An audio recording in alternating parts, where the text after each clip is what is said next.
I let my brother and his wife move in because he was in deep financial trouble, but now his wife is demanding that I pay $2,000 a month in rent for living in my own house, because she thinks I do nothing while living in my own home. You won't believe how this all started. From the moment I could understand things, it was clear that my older brother Tommy was the golden child, and I was just there, the girl, the afterthought. Nicole, make sure you're home by 3:30 to help your brother with his lunch, Mom would say almost every morning before school. I was 12, Tommy was 15. Apparently, making a sandwich was too difficult for the family prodigy.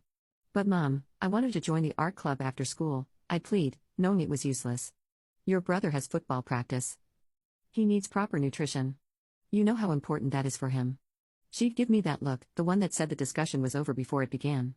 Meanwhile, Tommy would be sprawled on the couch, his latest iPhone in hand, a birthday gift that made my hand-me-down flip phone feel like a relic from another century.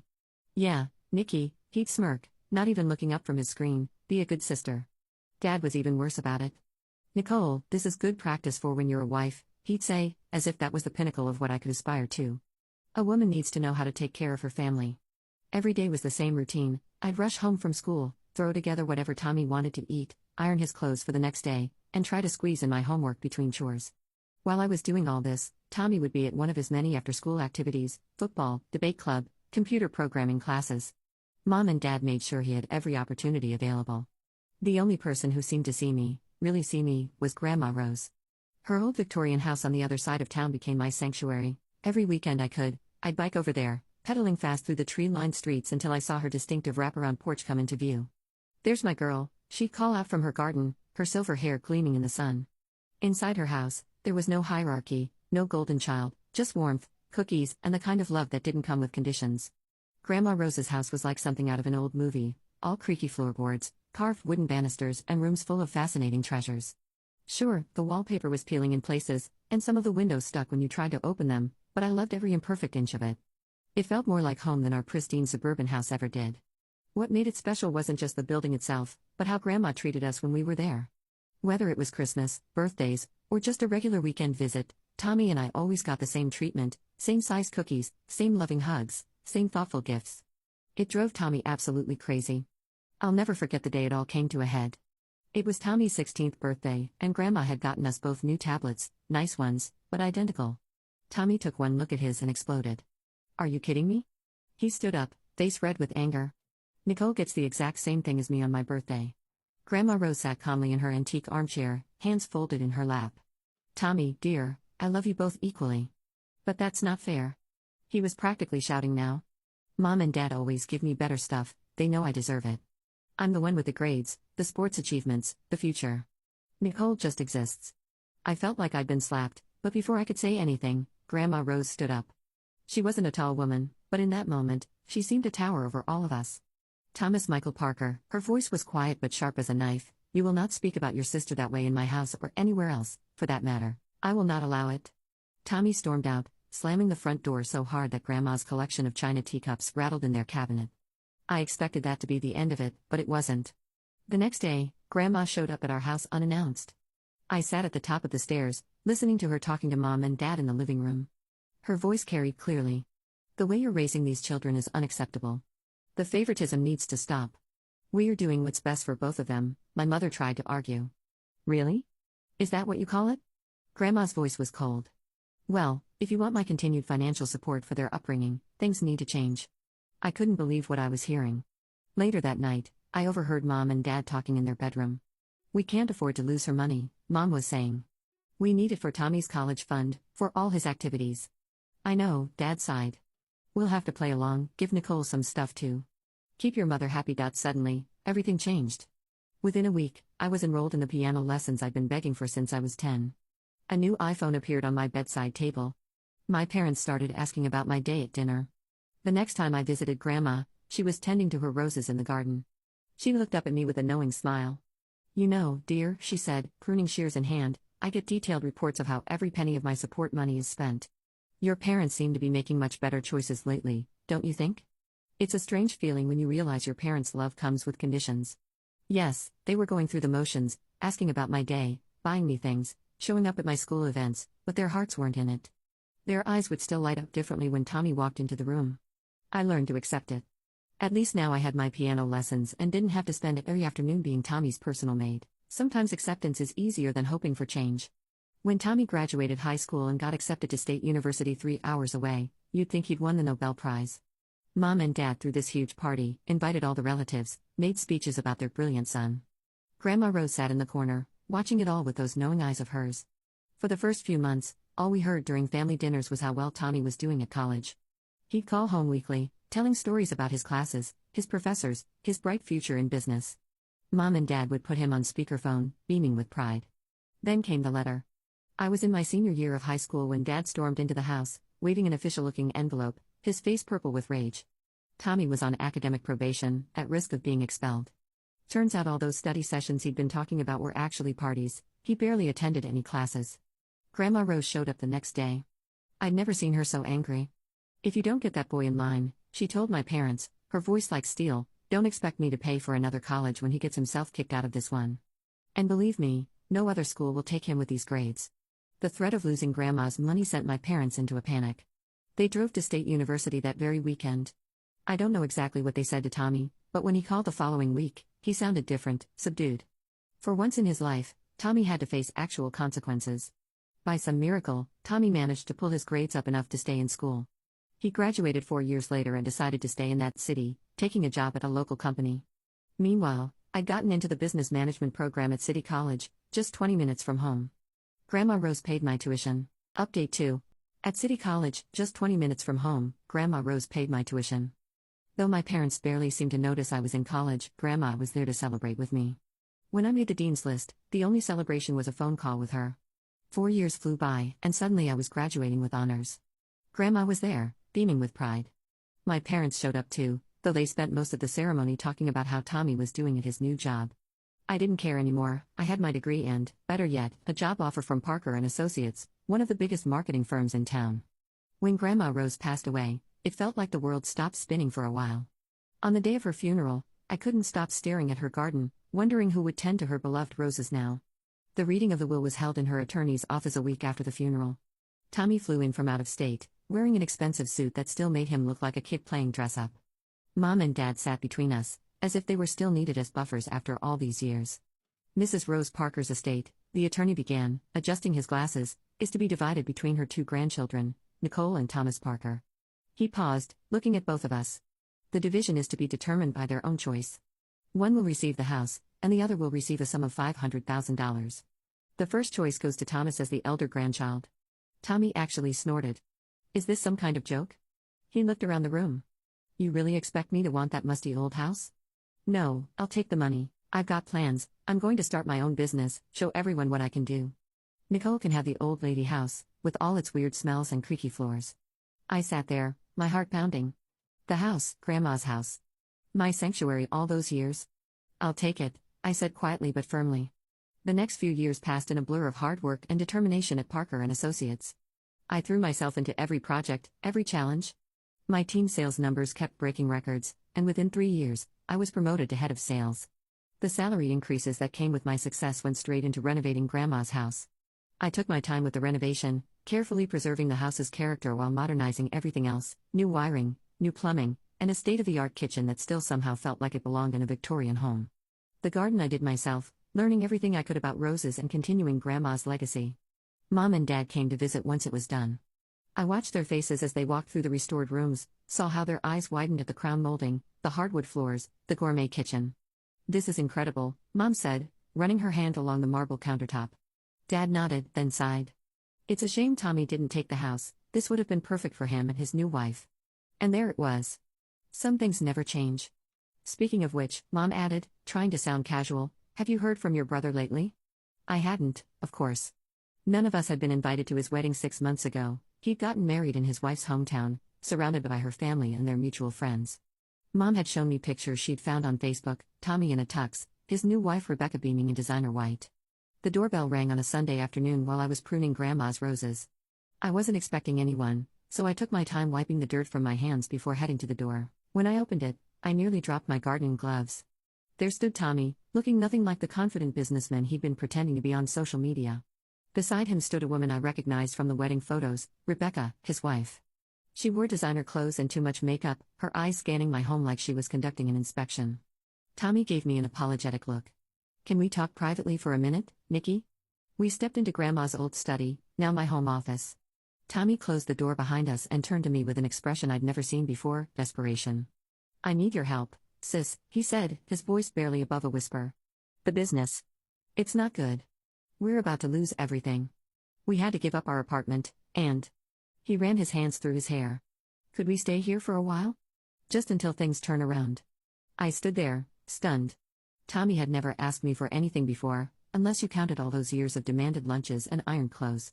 Please, he added, and for the first time since we were kids, I saw my brother instead of my parents' golden child. Okay, I heard myself say. But just temporarily. The next morning, my doorbell rang again. This time, it was Mom and Dad, practically bouncing with excitement. We came as soon as Tommy told us. Mom rushed past me to embrace Rebecca. Oh, sweetheart, we're so happy to finally meet you in person. For the next 2 hours, I might as well have been invisible. I served coffee at Mom's imperious request and listened as Rebecca charmed my parents with stories about her family's social connections and Tommy's brilliant business ventures. Nicole, Mom called out as I headed to the kitchen, be a dear and make us some lunch, something nice. Rebecca's used to fine dining? That set the tone for the weeks that followed. I'd come home from long days at work to find Tommy and Rebecca lounging in my living room, expecting dinner to magically appear. Aren't you going to start cooking? Rebecca asked one evening, not looking up from her phone. We're starving. I just worked a 12-hour day, I replied, dropping my briefcase.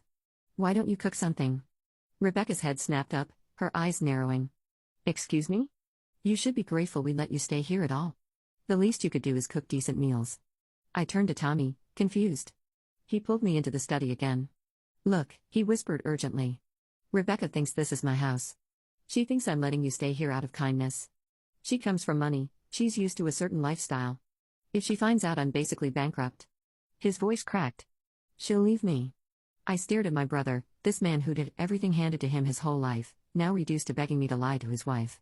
Fine, I said finally. I won't tell her. But you two need to start treating me with respect in my own home. No more demands. No more attitude. Deal, Tommy nodded quickly. Thank you, Nikki. I mean it. True to his word, Tommy's demands for home-cooked meals stopped. Instead, I'd come home to find takeout containers from the city's finest restaurants scattered across my kitchen counter. Rebecca would be lounging on my sofa, picking at pad thai or sushi, barely acknowledging my presence.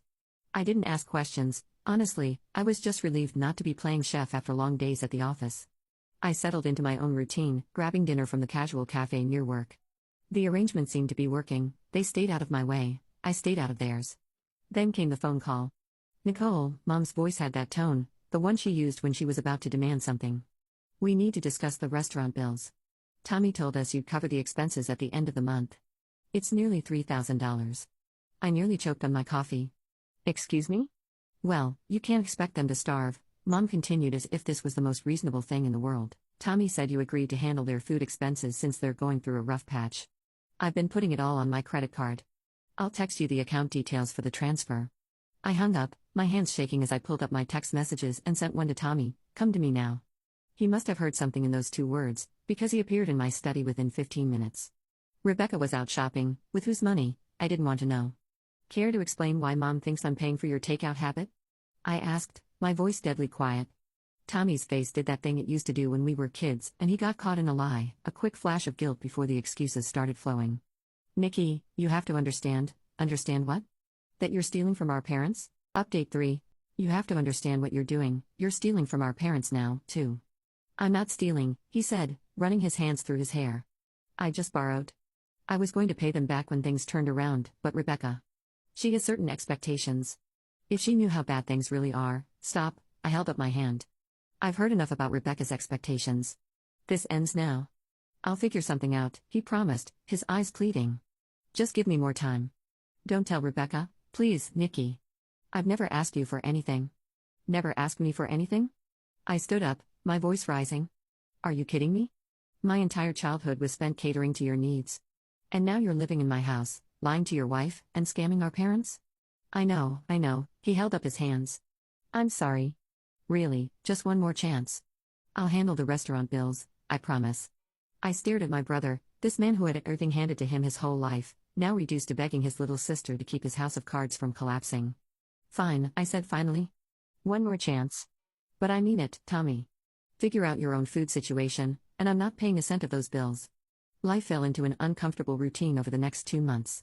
I'd go to work, manage my department, come home to find my house looking like a hurricane had swept through it, and spend my evenings cleaning up after Tommy and Rebecca.